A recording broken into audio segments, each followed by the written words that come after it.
Hello student nook চ্যানেলে তোমাদের স্বাগত।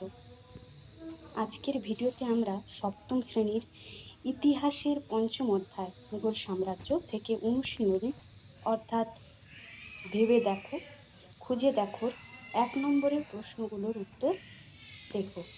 তাহলে আর সময় নষ্ট না করে শুরু করা যাক। 1 নম্বর, শূন্যস্থান পূরণ করো। ঘরঘরার যুদ্ধে বাবরের অন্যতম প্রতিদ্বন্দ্বী ছিলেন রানা সঙ্গ, ইব্রাহিম লোদি, নসরত খান। উত্তর হবে নসরত খান। খ, বিলোপ গ্রামের যুদ্ধ হয়েছিল 1539 খ্রিস্টাব্দ, 1540 খ্রিস্টাব্দ, 1541 খ্রিস্টাব্দ। উত্তর হবে 1540 খ্রিস্টাব্দ। গ, জাহাঙ্গীরের আমলে শিখ গুরু জয়সিংহ, অর্জুন, হিমুকে প্রাণদণ্ড দেওয়া হয়। উত্তর হবে অর্জুন। রাজপুত নেতাদের মধ্যে মুঘল সম্রাটদের সঙ্গে জোট বাঁধেননি রানা প্রতাপ সিংহ, মান সিংহ, যশবন্ত সিংহ। উত্তর হবে প্রতাপ সিংহ। ও, আহমেদনগরের প্রধানমন্ত্রী ছিলেন টোডরমল, মালিক অম্বর, বৈরাম খান। উত্তর হবে মালিক অম্বর।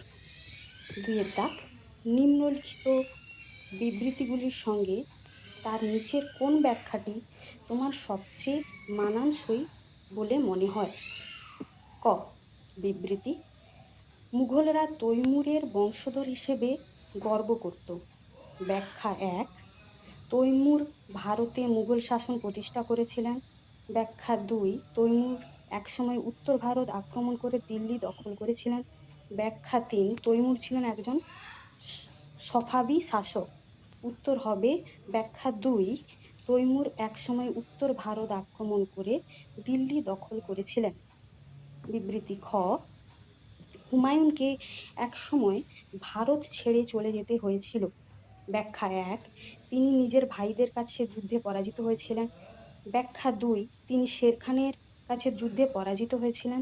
ব্যাখ্যা 3, তিনি রানার সঙ্গে সঙ্গে যুদ্ধে পরাজিত হয়েছিলেন।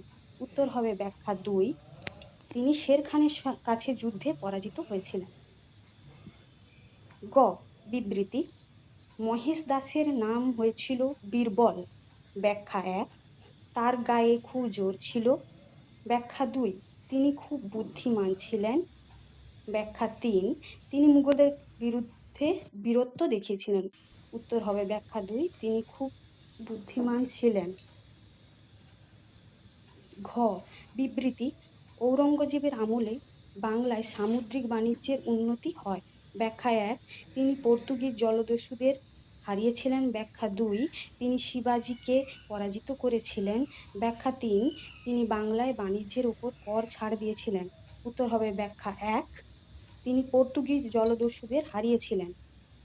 ও, বিবৃতি, আকবরের আমলে জমি জরিপের পদ্ধতিকে বলা হতো যাবতি। ব্যাখ্যা 1, যাবত মানে বাজারে শস্যের দাম ঠিক করা। ব্যাখ্যা 2, যাবত মানে একমাত্র বাদশাহ কর আদায় করতে পারেন। ব্যাখ্যা 3, যাবত মানে জমির রাজস্ব নির্ধারণ করা। উত্তর হবে ব্যাখ্যা 3, যাবত মানে জমির রাজস্ব নির্ধারণ করা। ভিডিওটি তোমাদের কাজে লাগলে স্টুডেন্ট নুকের সঙ্গে থেকো। পরের ভিডিওতে আবার দেখা হচ্ছে। Stay tuned. Thank you.